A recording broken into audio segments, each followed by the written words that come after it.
The Unguja, or Zanzibar Island, is renowned for its beautiful beaches and nature. It's also the largest and most populated island in the Zanzibar archipelago.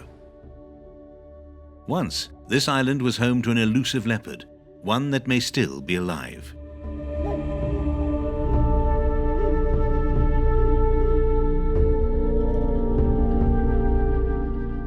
Native to the island of Unguja, the elusive Zanzibar leopard is considered an extinct leopard subspecies. Experts believe that since the last ice age around 10 to 15,000 years ago, when Unguja separated from the Tanzanian mainland, the leopard population on the island evolved in isolation. Pocock, who based his classification on several samples, stated that the Zanzibar leopard had smaller bodies and that their coat was marked with spot patterns instead of rosettes. By 1964, 27 leopard subspecies were classified.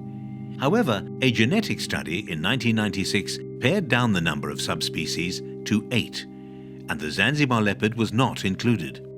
Instead, it was categorized as an African leopard. Apart from a few skin samples and skulls, the only evidence of this leopard is at the Zanzibar Natural History Museum, where a stuffed and faded specimen is kept on display. Little is known about the Zanzibar leopard, and its existence is still controversial. However, there's no doubt that the leopard existed on the island of Unguja.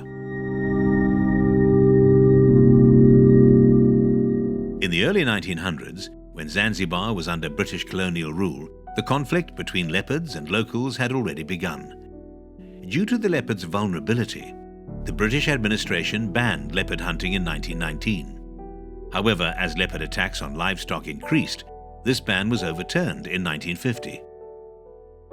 Even though there wasn't an immediate spike of leopard deaths, the real catastrophe came after 1964, following the Zanzibar Revolution.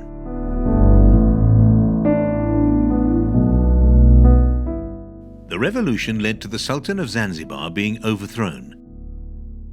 An independent government, led by the first president of Zanzibar, Abid Karum, was formed.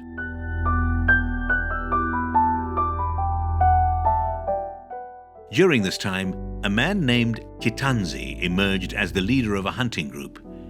A reputed hunter and magician, he initiated a mass-scale extermination of leopards. Though his connection with the new government is unclear, it is believed that the president supported Kitanzi and may have initiated the Kitanzi campaign. This campaign was a deadly initiative which targeted both leopards and witch doctors. Among locals, there is a belief that certain witches own leopards that are completely under their control. These witches have the ability to use leopards for various evil deeds.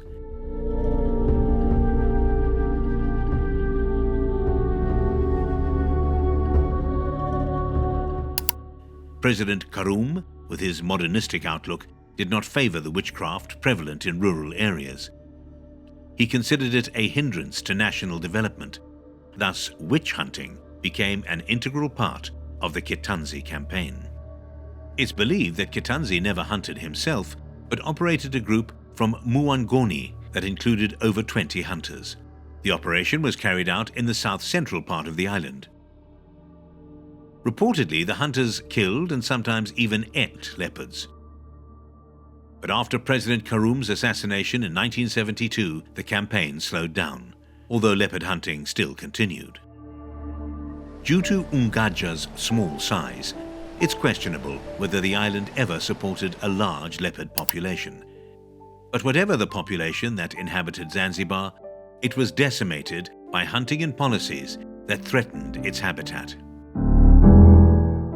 With scarce records from Kitanzi's days, there's no official count of how many leopards were killed.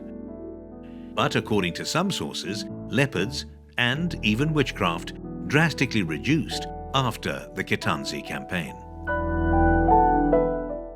However, some villagers of Unguja claim that leopards were not completely annihilated.